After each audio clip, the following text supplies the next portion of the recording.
Muy bien, pues bienvenidas, bienvenidos a una sesión más de nuestro seminario permanente de Derecho a Animales y Filosofía.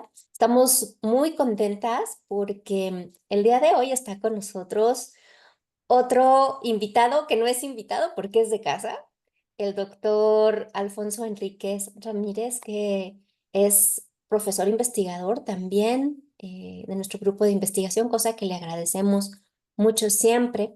Y el doctor Alfonso Enríquez es profesor de la Facultad de Ciencias Jurídicas y Sociales de la Universidad de Concepción en Chile. Es profesor invitado en distintos programas educativos, entre los que destacan el programa de Derecho, Ambiente, Cambio Climático de la Universidad de Concepción, Chile. Y como les decía yo, también es investigador de nuestro grupo de investigación. Y a él tenemos mucho, mucho que agradecerle, porque durante la pandemia él organizó una serie de coloquios y de seminarios en la cual empezamos a conformar una red de trabajo muy sólida que ha desembocado en muchos trabajos. En esos eventos nos conocimos con el doctor Israel González Marino, con otros profesores y profesoras de otras latitudes y gracias a ese evento que convocó él así en plena pandemia, obviamente fue un evento virtual, fue que empezamos a desarrollar esta bonita red de colaboración muy estrecha. Y bueno, el doctor también es coordinador, co-coordinador de el libro Derecho Animal Latinoamericano, que es resultado precisamente de las ponencias vertidas en ese bonito encuentro. Entonces, doctor, yo le agradezco muchísimo, como siempre, la generosidad de su participación. Él nos va a hablar de un tema muy, muy importante, que es el tema de los perros asilvestrados. Nosotros los conocemos en México como perros ferales y abandonados, ¿no? Entre el enfoque ambiental y la protección animal, que como ya hemos platicado, pues suele haber tensiones muy importantes entre el derecho animal y el derecho ambiental. Doctor, muchísimas gracias y se queda usted en su casa. Yo me disculpo porque en un ratito Sí, más me voy a tener que desconectar, pero aquí se queda la doctora Brende al pendiente de lo que se ocupe. Gracias, doctor. ya. Muchas gracias, estimada doctora, asistentes, por la posibilidad de poder compartir algunas ideas sobre este problema que se da, bueno, se da en todos nuestros países, en Chile también, por supuesto, se da, que es la situación de los perros abandonados, de los perros asilvestrados y aquellas obligaciones que los organismos públicos tienen en esta materia.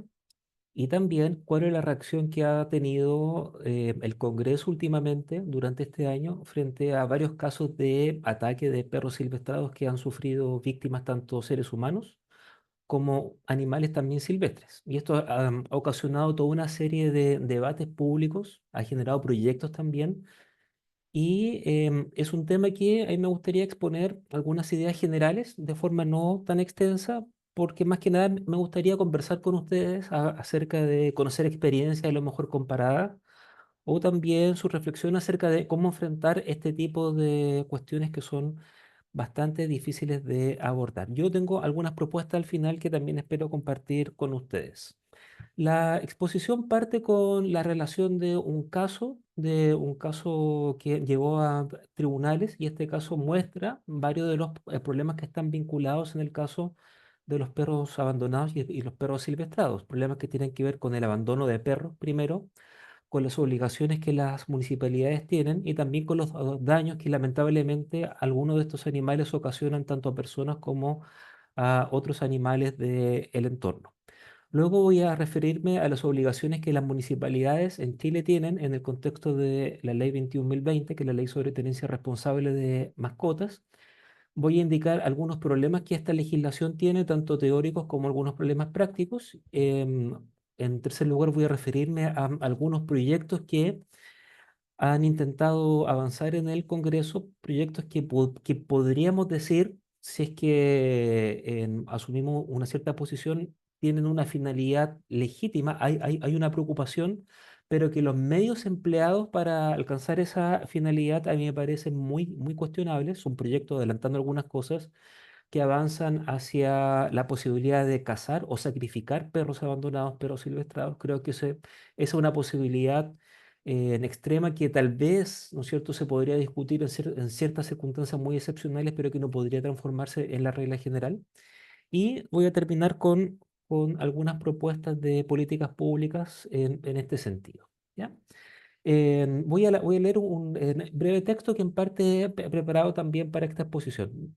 Habían unas presentaciones que me parece que nos están proyectando, pero no importa, con el texto es suficiente. Voy a partir en primer lugar con el caso, con el caso. Una persona solicitó en diversas ocasiones a la autoridad municipal que procediera al retiro de tres perros que habían sido abandonados en el frontis de su propiedad por parte de uno de sus vecinos, por constituir estos perros un peligro tanto para su persona como para el resto de los transeúntes del lugar. Aquí este caso muestra ya parte del problema. Aquí tenemos perros que ocasionan un potencial peligro, pero son perros que fueron abandonados por su dueño. Y este es un dato importante que muestra buena parte del problema que está presente en nuestro país. Ahora bien, la municipalidad frente a esta reclamación se negó a dar cumplimiento a la solicitud de retiro de estos perros, alegando que no contaba con caniles municipales. Aquí tenemos otro dato del problema, vale decir, aquí no estamos solamente en presencia de perros abandonados que pertenecían a alguien, pero que éste los dejó botados en el fondo, perros que ocasionan o son una fuente de peligro para los transeúntes, pero además las municipalidades que tienen obligaciones en esta materia se niegan a cumplir con estas obligaciones bajo el argumento de que no cuentan con canilos o que no cuentan con recursos para ello. Además, esta persona solicitó o fue informada de que a su vez había sido denunciada en otro tribunal, dado que estos perros habían mordido a un transeúnte y este transeúnte pensaba que estos perros que estaban afuera de su casa le pertenecían a este ciudadano. Ahora bien, a raíz de estos hechos presentó un recurso en contra de la municipalidad por falta de cumplimiento de la normativa legal y alegando también alteración o violación a algunas garantías fundamentales.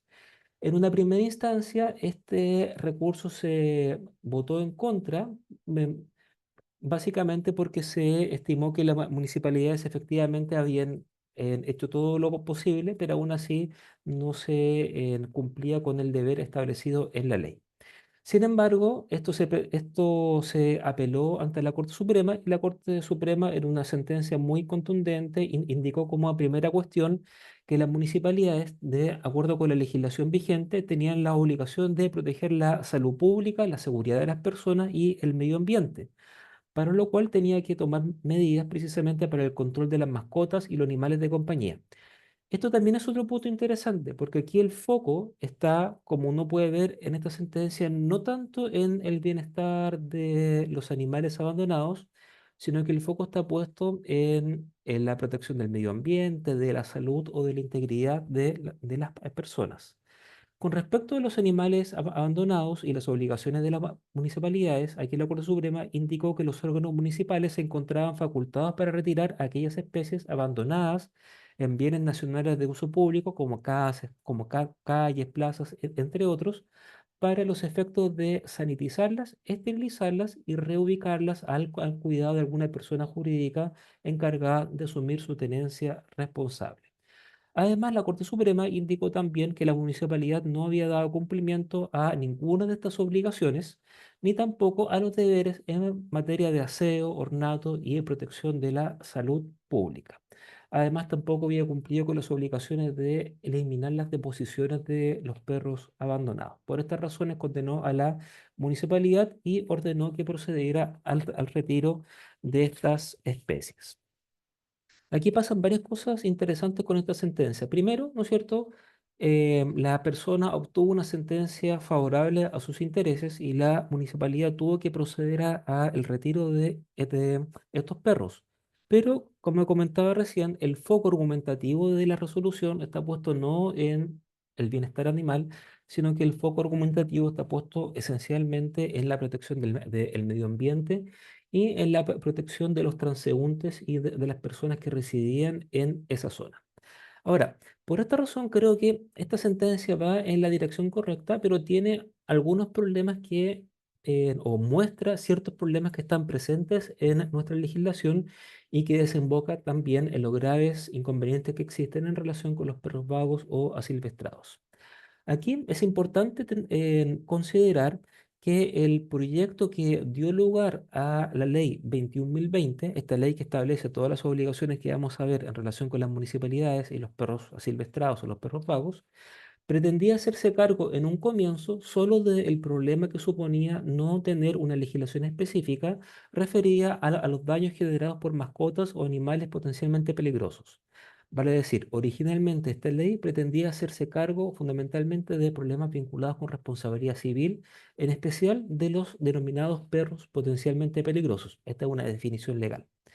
Sin embargo, durante la discusión de esta ley ya hace algunos años, se fueron incorporando disposiciones adicionales que pretendían hacerse cargo de los problemas de tenencia responsable y del bienestar de las mascotas o animales de compañía. Por lo tanto, y este es un punto que también considero importante, esta ley no se limita únicamente a establecer obligaciones vinculadas con la salud de los seres humanos o con el medio ambiente, sino que esta ley pretende también adoptar que las personas adopten obligaciones vinculadas con la ley de tenencia, o sea, con la tenencia responsable de mascotas. Por lo tanto, es una ley que tiene varios fines, fines que están vinculados con la salud pública, con la responsabilidad civil, pero también con el bienestar animal o la tenencia responsable.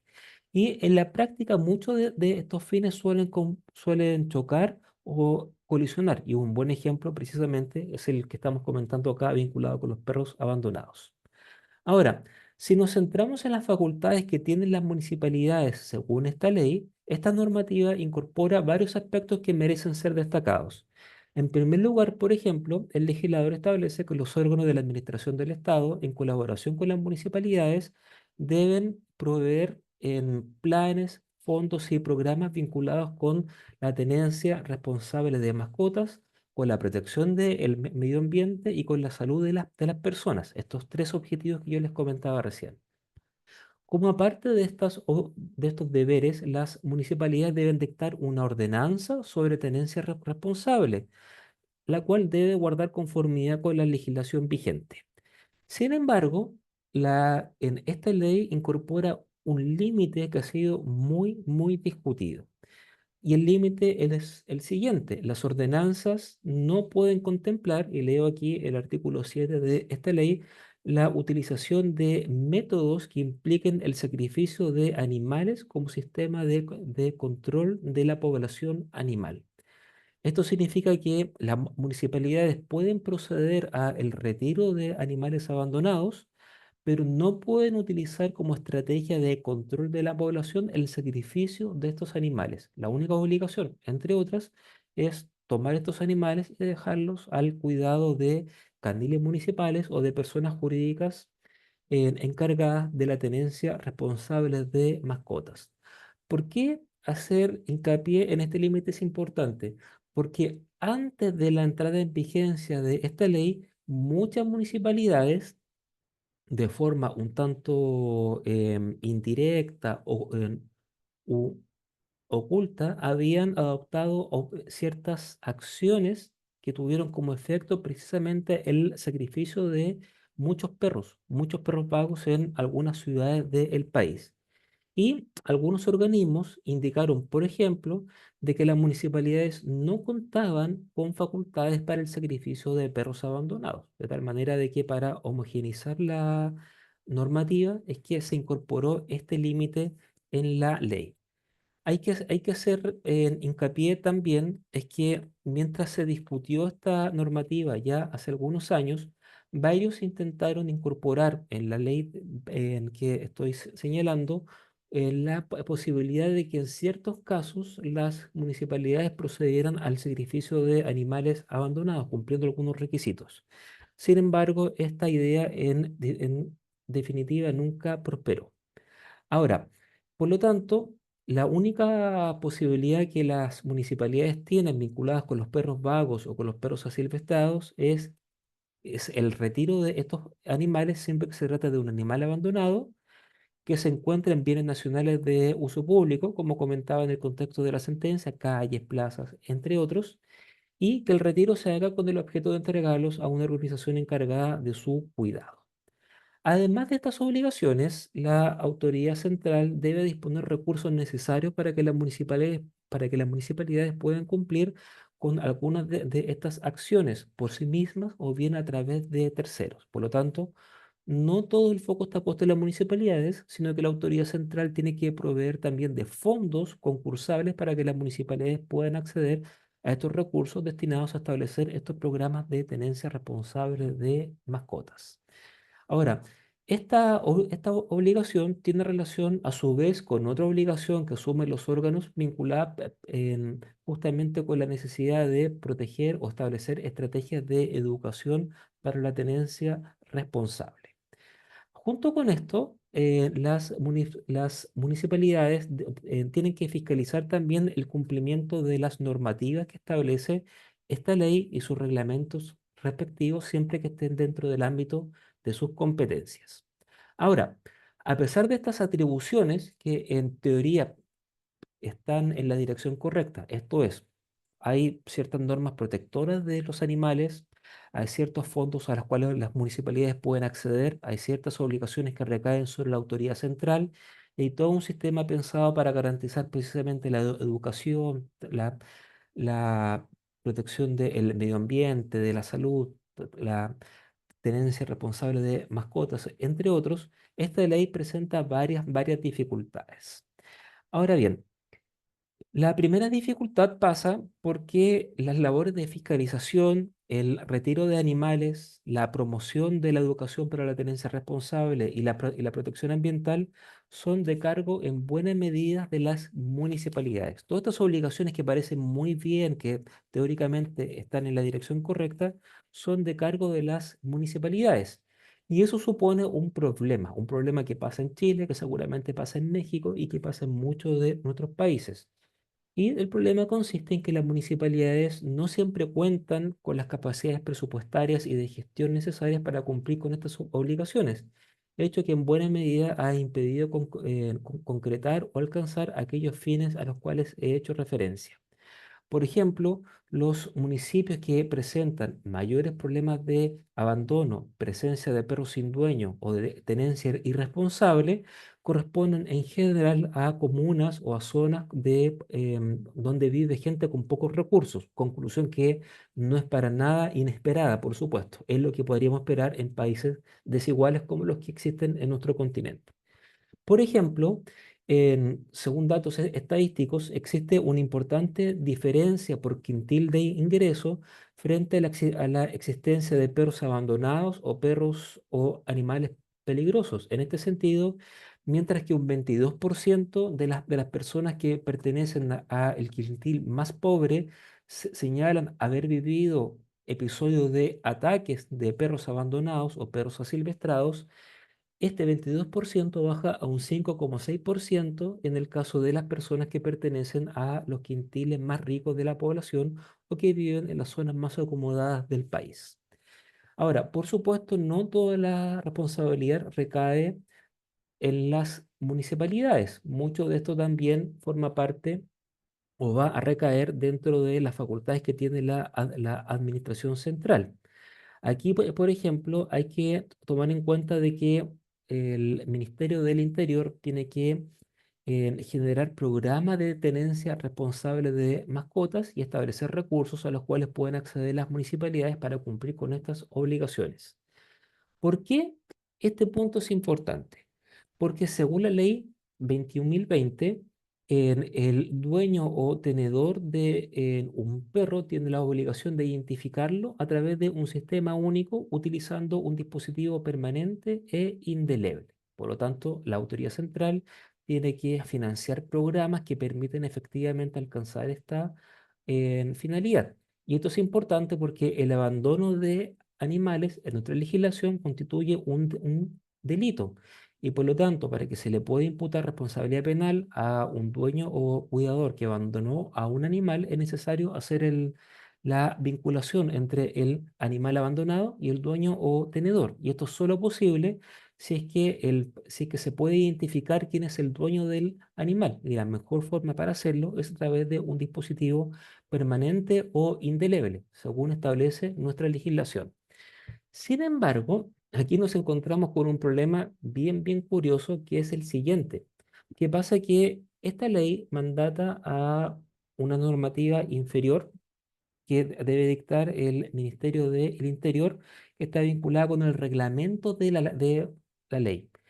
Y este reglamento procedió a flexibilizar este requisito de contar con un dispositivo permanente e indeleble que permitiera vincular a el dueño o cuidador de un animal o de o de un perro con el caso de un perro abandonado. Y esto ha tenido como consecuencia que los sistemas de identificación que se utilizan son en muchos casos collares o placas. Y no hay que pensar mucho, ¿no es cierto?, para llegar a la conclusión de que un collar o una placa impide efectivamente establecer esta correlación entre el perro abandonado y su dueño o tenedor. Porque en el fondo basta simplemente con deshacerse del perro y quitarle su collar para que en el fondo en la práctica sea casi imposible poder determinar quién es el dueño de ese perro abandonado y hacer efectiva la responsabilidad civil y en su caso penal. A lo anterior, ¿no es cierto? Hay que agregar otras dificultades que presenta esta ley y que presenta todo este sistema de tenencia responsable de mascotas. La administración no cuenta, por ejemplo, con criterios claros para la evaluación y adjudicación de los fondos a las municipalidades. Estos fondos a los cuales tienen que concursar las municipalidades para poder ser efectivo el cumplimiento de la ley. Tampoco dispone de datos que permitan un adecuado seguimiento y control de estos planes, ni una asignación presupuestaria suficiente para cumplir con estos objetivos. En términos simples, aquí la ley establece ciertos objetivos, pero no dispone de recursos para que las municipalidades y la administración central efectivamente puedan alcanzar esta finalidad. Entre los programas o los sistemas para la provisión de estos programas de tenencia de mascotas, tampoco se consideran necesariamente factores como la presencia de animales abandonados o perros asilvestrados en las respectivas comunas. En- Tampoco se hace la distinción siempre entre las comunas de bajos ingresos o de bajos ingresos, cosa de establecer requisitos o recursos más altos a aquellas comunas más pobres del país. Tampoco se hace la distinción si es que en esas zonas hay áreas silvestres o hay áreas protegidas o zonas donde hayan animales silvestres que tengan que ser especialmente cautelados en sus intereses. Y tampoco hay criterios que permitan focalizar efectivamente las ayudas públicas en aquellas zonas del país donde más se necesitan. Como se ve, y esto es mi opinión personal, por supuesto, el principal problema consiste en que la ley en que estoy comentando no crea una institucionalidad que permita asumir la coordinación de todas estas obligaciones con un enfoque territorial y técnico adecuado. En este sentido, aquellas falencias que he reseñado de forma sucinta, y mucho más que hablar aquí, por supuesto, constituyen un claro ejemplo de esta falta de atención a lo que suelo llamar la dimensión de justicia territorial o de justicia espacial de los problemas vinculados con los perros silvestrados o perros abandonados. Y esto es especialmente problemático porque en el fondo, y si no ha quedado claro hasta el momento, las municipalidades dependen fundamentalmente de estos recursos, de estos fondos concursables para poder cumplir con los objetivos que la ley establece. Por lo tanto, si no hay criterios de focalización y si no hay fondos suficientes, entonces más las municipalidades van a poder cumplir con estas finalidades que establece tan teóricamente nuestro legislador. Esto ha ocasionado, ¿no es cierto?, entre otras consecuencias, que en muchas zonas del país exista muchos problemas con los perros abandonados y con los perros asilvestrados. Y esto ha generado una serie de casos de alta connotación pública en la cual algunas personas, niños, por ejemplo, han sido atacados, han sido mordidos o han quedado con lesiones muy graves producto de estos ataques y también algo que no se puede olvidar, existen muchos casos de animales silvestres, por ejemplo, el pudú, que es un pequeño ciervo que es endémico de Chile, de animales que tienen esta característica, que son animales silvestres, que han sido atacados y que han sido muertos muchas veces por las jaurías de perros abandonados o perros asilvestrados que vagan en algunas comunas del país. Y esto ocasionó, por supuesto, una discusión pública importante y ha generado que en nuestro Congreso se hayan debatido algunos proyectos de ley. Como pasa frente a muchos problemas, y esto yo creo que pasa en México, pasa en Argentina, pasa en Colombia, en Perú, en Chile, la reacción muchas veces del legislador frente a este tipo de circunstancias es una legislación, o sea, es una reacción que lo podemos enmarcar dentro de lo que podríamos llamar una legislación populista, ¿no es cierto? Es una legislación que pretende conectar con los ciudadanos, con esa indignación que los ciudadanos sienten, pero sin establecer medios racionales, proporcionales frente al problema que esto muchas veces supone. Y aquí voy a comentar brevemente algunos proyectos de ley que se han discutido recientemente en nuestro país. Uno de sus primeros proyectos permite a las municipalidades dictar ordenanzas orientadas al control de perros asilvestrados, mientras que el otro proyecto considera a los perros asilvestrados y a los perros abandonados como especie exótica invasora y dispone su control por parte de la autoridad sanitaria.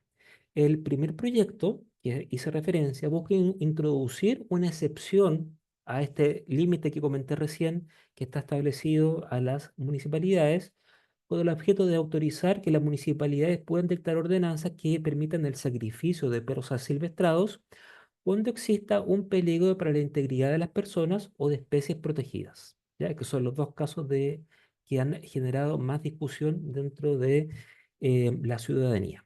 La segunda iniciativa, esta que considera a los perros silvestrados, a los perros abandonados y a los perros silvestrados como especie exótica invasora, avanza precisamente en el sentido de considerarlos bajo esta figura jurídica, permitiendo su captura, caza y control por parte de la autoridad sanitaria. Ahora, estas propuestas, estos dos proyectos, uno de los cuales ya se archivó, ¿ya? Presenta algunos problemas. En el caso del primer proyecto, este que pretende establecer una excepción a algunas obligaciones que las municipalidades tienen, el problema que tiene es que su alcance no es del todo claro porque trabaja sobre un concepto indeterminado, como es el perro silvestrado, concepto que no está totalmente definido en nuestra legislación. Por lo tanto, sería de cargo de cada municipalidad entender qué es lo que se va a comprender por perros asilvestrados y esto podría ocasionar precisamente falta de seguridad jurídica. Sin embargo, el segundo problema creo que resulta mucho más problemático. ¿Por qué? Porque hace aplicable a los perros abandonados y a los perros asilvestrados la normativa establecida en la ley de caza. Y esto tiene un efecto que es un poco complejo de explicar, pero que yo lo voy a intentar de resumir de forma breve.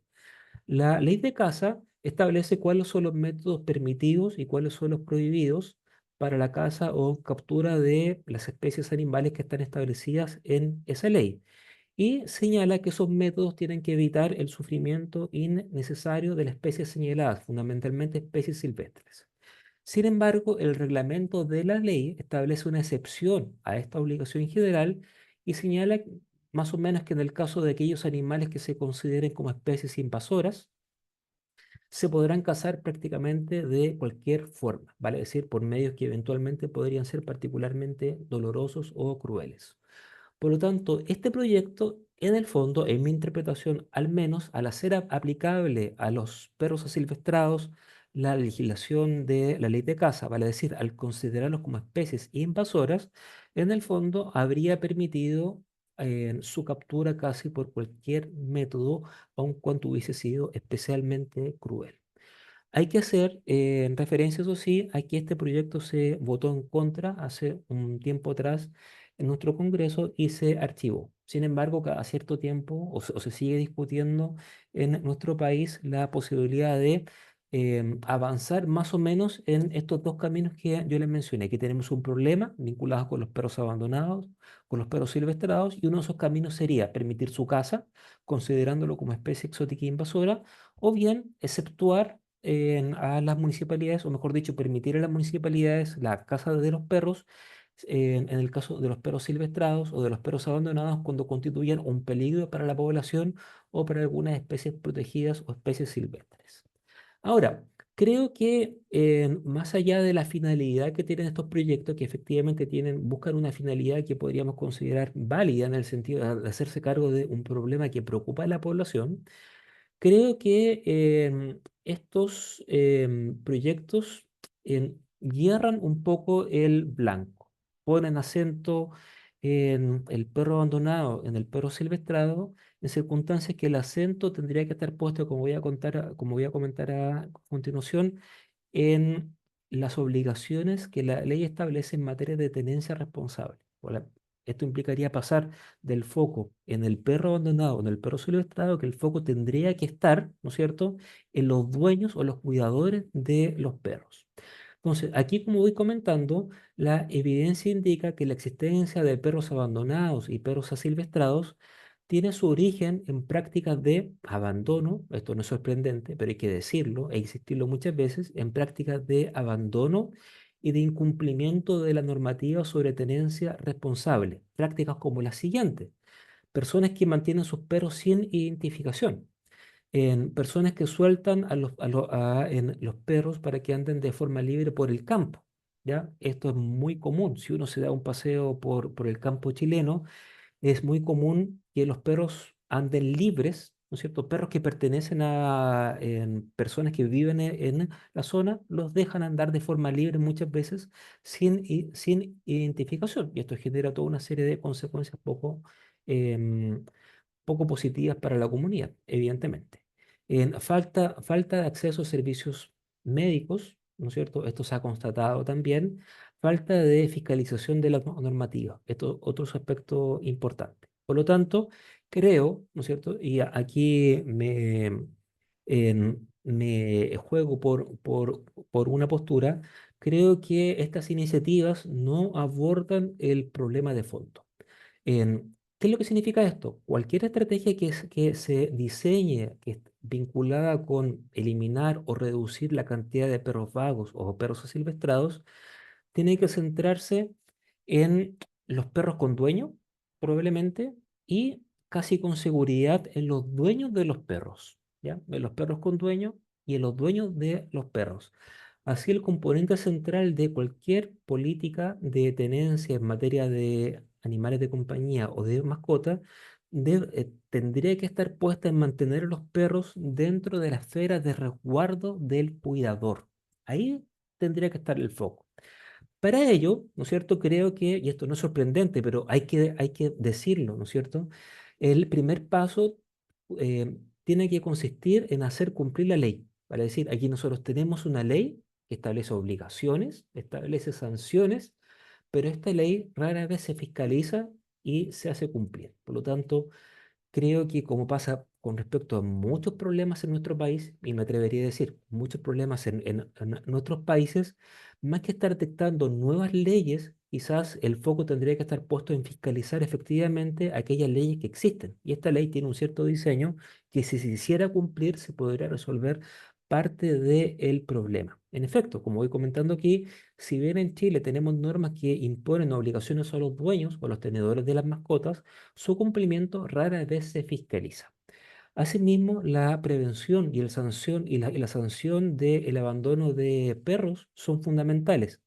Actualmente, y fíjense, el abandono constituye un delito, pero este tipo de hechos, este delito, ¿no es cierto?, es muy difícil de sancionar, entre otras razones, por la dificultad para relacionar a un perro abandonado con su dueño o cuidador, por la falta de dispositivos de identificación. Pues yo, como suelo explicar, si como hacedores de políticas públicas ponemos el foco en la casa de perros, creo que estamos poniendo el foco no en el origen del problema, sino que en uno de sus síntomas. Esos perros vienen de algún lugar, y ese lugar, ¿no es cierto?, casi siempre es de un perro que fue abandonado, que vaga libre por el campo, ¿no es cierto?, y que va generando todos estos procesos de eh, pasar o dejar de ser una mascota y transformarse en el fondo, por aspectos conductuales, en un perro silvestrado, ¿ya? Entonces, el foco tendría que estar, creo, en la causa del problema y no en una de sus manifestaciones. Si ponemos el foco en la manifestación y no en la causa, difícilmente vamos a poder solucionar esta problemática, que, insisto, no solamente causa efectos en las personas, sino que también causa efectos en otros animales silvestres de nuestro país. La educación, tanto de la población urbana, ¿no es cierto?, como la de la población que vive en el campo, es otro factor clave. Es un factor que se suele pasar por alto, pero creo que es un factor también central. Muchos residentes, y esto también está bien identificado, muchos residentes de zonas urbanas toman sus autos, viajan al campo y abandonan a sus perros en zonas del campo. ¿Ya? Y a su vez, muchos residentes que viven fuera del extrarradio de la ciudad dejan a sus perros vagar libremente sin ningún tipo de control ni vigilancia.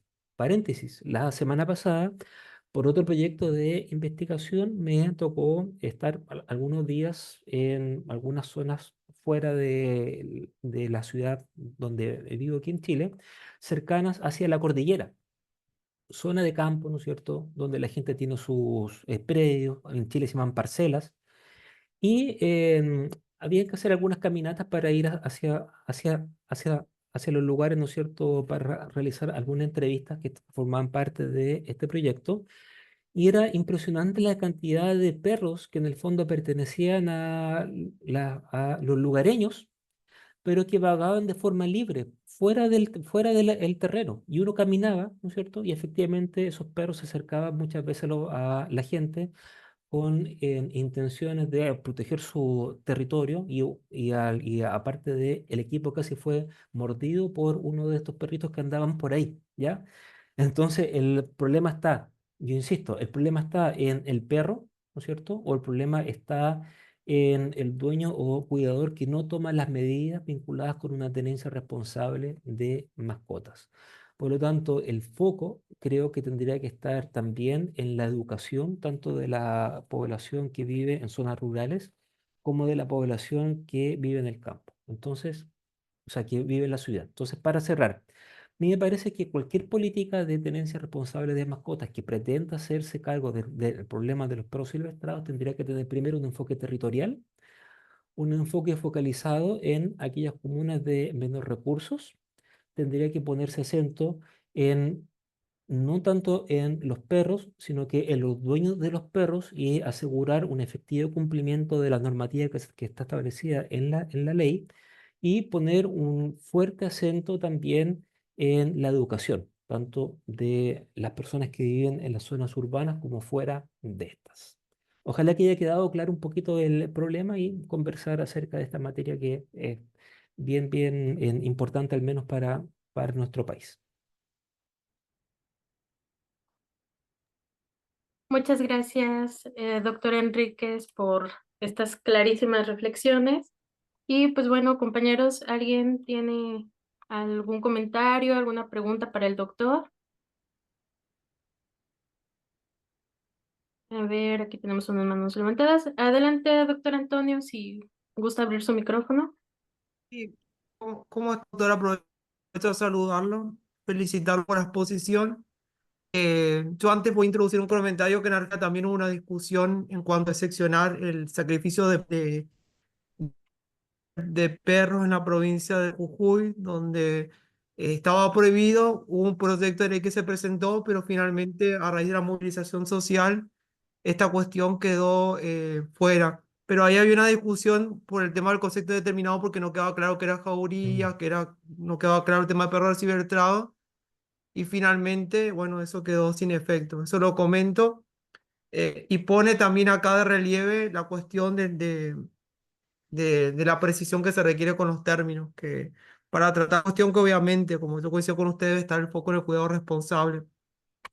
Le pregunto sobre este tema, eso como comentario nada más regional.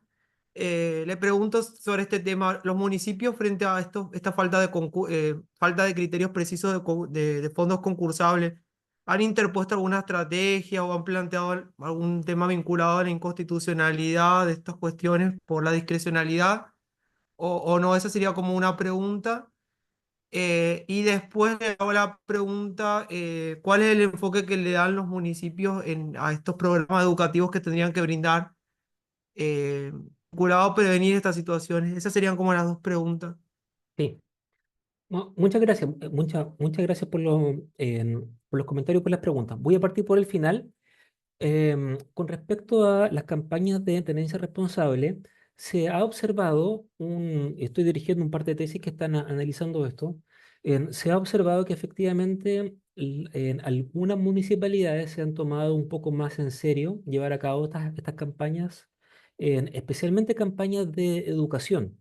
¿Por qué? Porque esta ley establece una serie de obligaciones hacia los dueños o cuidadores de mascotas o animales de compañía. Es un catálogo más o menos largo de obligaciones que siempre están en el campo del deber ser, ¿no es cierto? Y han habido campañas que se llevan a cabo cada cierto tiempo destinadas a concientizar a la población.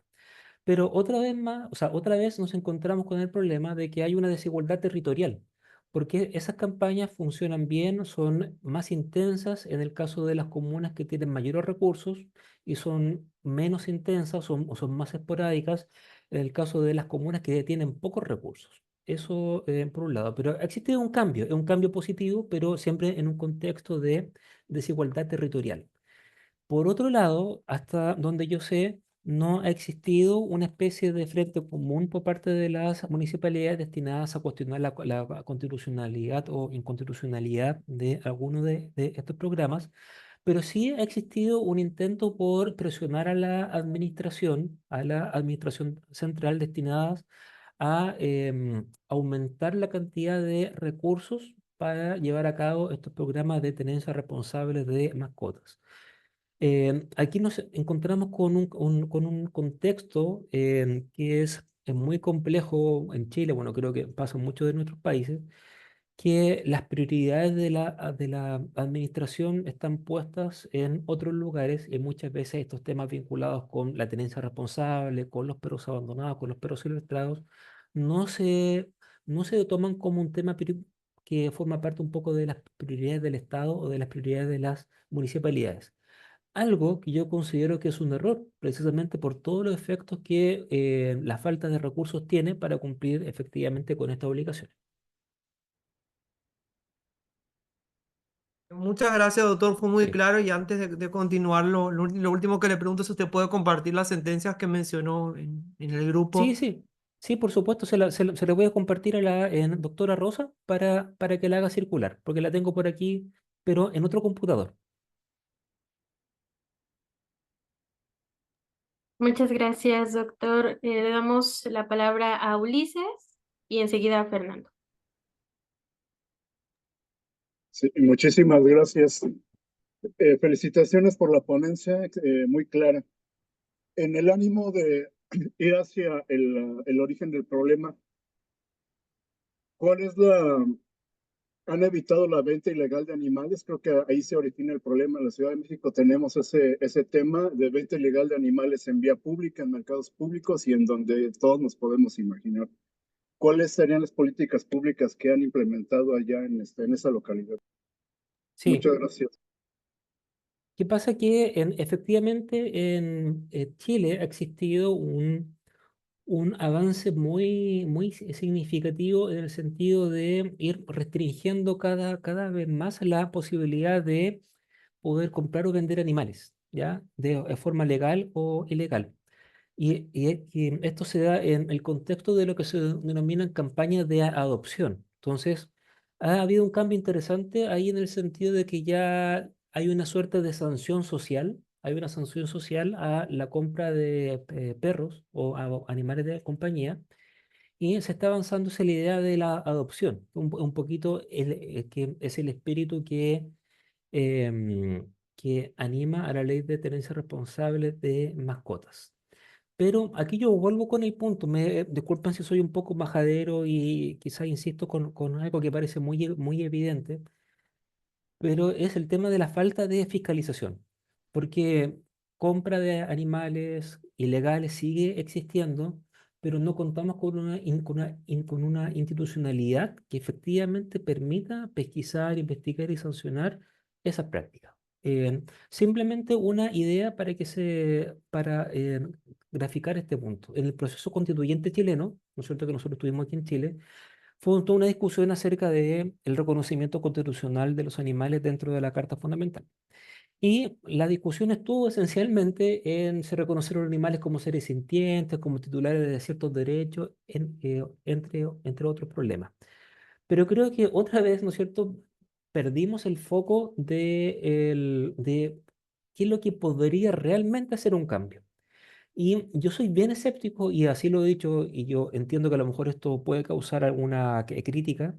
Yo soy bien escéptico de que la inclusión por sí misma de los animales dentro de las constituciones, aunque puede ayudar, eventualmente, pero la inclusión por sí misma puede generar un cambio. Creo que lo que podría generar un cambio mayor es generar o construir una institucionalidad que efectivamente se haga cargo de los problemas de tenencia responsable.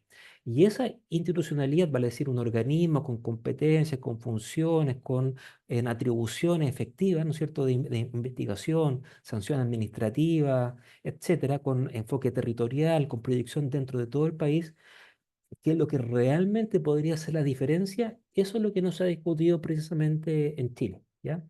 Entonces nos quedamos en una ley que establece bonitos objetivos, pero sin generar un marco presupuestario o incluso institucional que permita realmente llevarlo a la práctica. Ulises,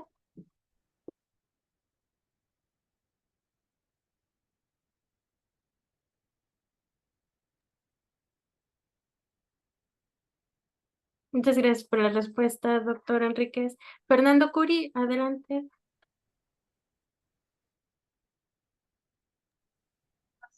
Hola, buen día, ¿cómo están? No, yo solo quería consultar si al momento de enviar el fallo podrían enviar las diapositivas también. ¿Cómo, perdón? Sí, ¿puedo compartir la sentencia? Sí. Y las diapositivas. Ah, sí, sí, sí, por supuesto. Se lo voy a enviar todo a la doctora Rosa para que lo haga circular.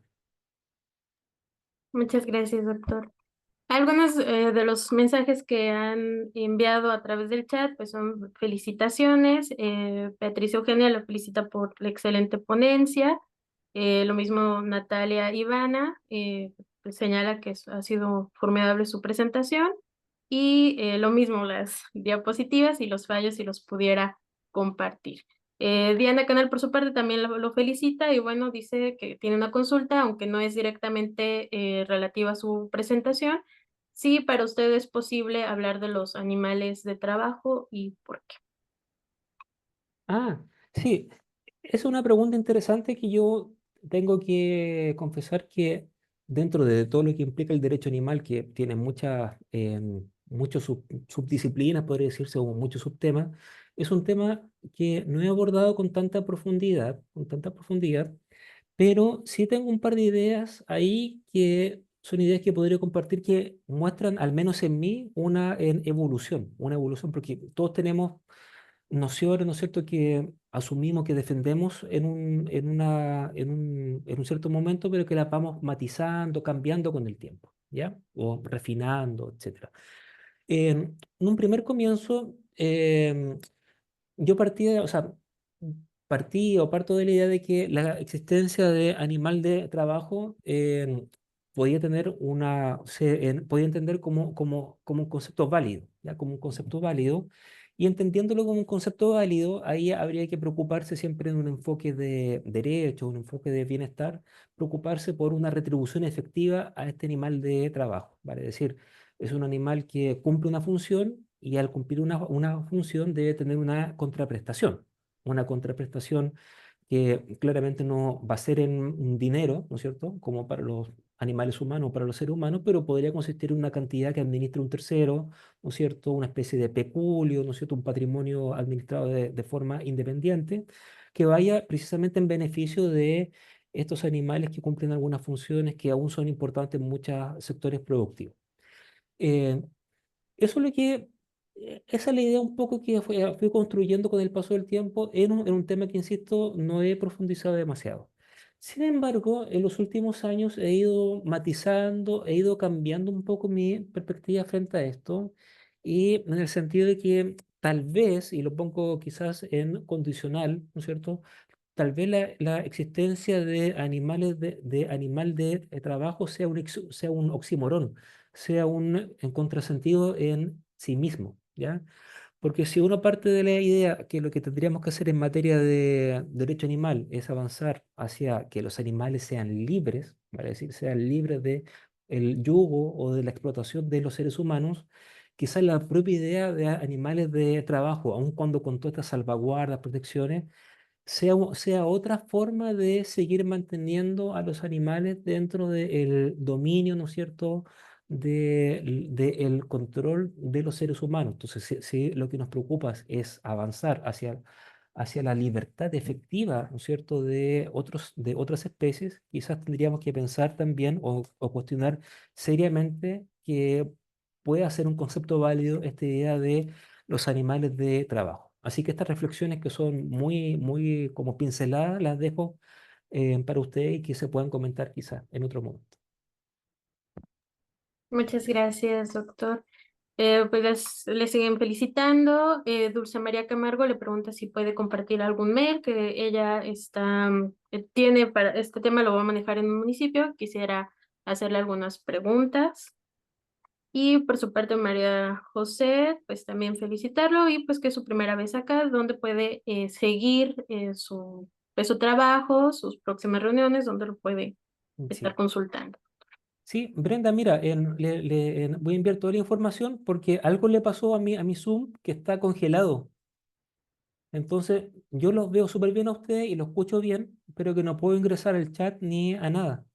Entonces, toda la información se la voy a compartir y si es que mantienen interés en este tema de el control de los perros silvestrados, de los perros vagos, para mí sería muy útil a lo mejor si me pudiesen escribir para que me cuenten cuáles han sido las experiencias en sus respectivos países o en qué situación está o cuáles son las discusiones que se están dando. Para preparar esta exposición estuve investigando cierta discusión que se ha tenido en México, en Argentina también, y veo que los problemas son bastante similares, ¿ya? Muy bien, muchísimas gracias, doctor. Ulises, ¿va a hacer alguna otra pregunta? Sí, muchas gracias. Ah, Ciertamente, ese tema de la fiscalización es importante, sin embargo, tampoco hay una cultura de la denuncia y eso me imagino que es un Mm. problema a nivel global. Por ejemplo, en la Ciudad de México está por parte de FREGDA, digamos que ganamos amparos para que se deroguen en el lineamiento de mercados móviles, la venta ilegal de animales, porque ya nos andaban metiendo gol, pero en la calle nadie denuncia. Entonces ahora, por ejemplo, en la zona centro de la ciudad están utilizando grupos vulnerables para hacer la venta ilegal de animales. Tuve un tema el jueves y ya me querían, aquí decimos, voltear la tortilla de que yo había discriminado a una persona de una etnia. Y pues bueno, no se demostró, ya hablamos de otro tema más jurídico y total de que sí la terminaron sancionando. La sanción también es de risa, pero falta un tema de denuncia y de facultades expresas de las personas servidoras públicas. Estaban enfrente de la Secretaría de Seguridad Ciudadana y ningún funcionario hizo la denuncia, a pesar de que es Secretaría de Seguridad Ciudadana. Entonces, ahí Mm. también se concatena con la exposición de la doctora Brenda, perdón, de este garantismo constitucional, o sea, no hay facultades expresas y también hay un tema en México con el tema de los sindicatos. O sea, dicen, no podemos cuidar a los animales en situación de abandono porque ahora queremos contraprestaciones extras por alimentarlos, por Claro. riesgos sanitarios y nos vulneran nuestras condiciones generales de trabajo. Hay diversas aristas en este de grave y delicado tema. Muchas gracias. Sí, mira, en la, en la, yo estaba pensando, mira, o sea, un, un paréntesis pequeñito. Hay un estudio bien interesante acerca de los perros silvestrados en Chile, se lo voy a compartir con la doctora Rosa, que tiene muchos datos, fue una investigación de campo muy, muy interesante. Estaba pensando en que en ese mismo estudio que le estoy comentando recién y en otras cuestiones que me ha tocado analizar e investigar también, hay algo que tiene que ver un poquito con el tema de la falta de autodenuncia, pero que entronca con una cierta cultura que está presente en Chile y que tiene un reconocimiento, curiosamente, en la ley de tenencia responsable, que es el concepto de perro comunitario. El perro comunitario es un perro técnicamente abandonado, ¿no es cierto? Un perro abandonado, pero que es cuidado por un conjunto de personas que viven en una calle, en una villa, etcétera. Y, eh, y eso se reconoció en la ley porque es una práctica muy común en Chile, vale decir, hay en general pocas denuncias porque la gente tiende a alimentar, cuidar a los perros que están abandonados. Ahora, eso por supuesto, desde el punto de vista ético, desde el punto de vista del bienestar, podría estar justificado, pero que genera a su vez una suerte de círculo vicioso, porque quien no es responsable con su mascota sabe que si la abandona, tal vez esa mascota pueda ser cuidada por los vecinos del lugar, ¿ya? Entonces, la propia ley a veces hay incentivos precisamente para que se presenten toda esta clase de problemas que estamos viendo, porque a todo esto, muchos de esos perros abandonados tampoco, a su vez, pueden juntarse o procrear con otros perros y se van generando jaurías que existen al interior de las ciudades. Entonces, falta esa cultura también de la autodenuncia, pero a medida que lo estaba escuchando, estaba pensando en esta circunstancia curiosa del perro comunitario que no tengo muy claro si está presente también en otras legislaciones con un reconocimiento legal, con obligaciones para los comuneros, entre otros.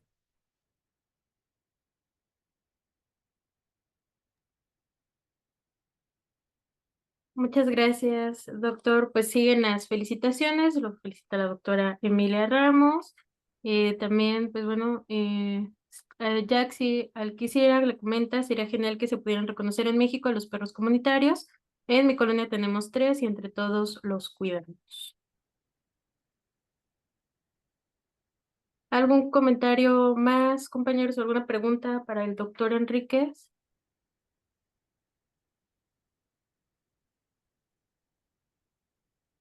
Bueno, doctor, pues compartimos la constancia que ya se le hizo llegar mediante correo, pero me permito darle lectura. El Grupo de Investigación en Derecho Animal otorga el presente reconocimiento al doctor Alfonso Enríquez Ramírez por su participación como conferencista magistral en la 5ª ronda de sesiones del Seminario Permanente Derecho, Animales y Filosofía, dada en Morelia, Michoacán, el 14 de octubre del 2024 y firmado por nuestra coordinadora y fundadora, la doctora Rosa María de la Torre Torres. Muchísimas gracias, doctor. Y pues bueno, seguir invitando a los compañeros asistentes a este seminario a nuestra próxima sesión del próximo 21 de octubre, que estará la doctora Verónica Ayllón Álvarez.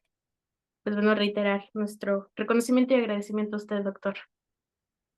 Bueno, muchas gracias a ustedes por el espacio, muchas gracias por la pregunta, por la paciencia y por todo el trabajo que están realizando allá también, que siempre es una inspiración. Muchas gracias, Está muy bien. doctor.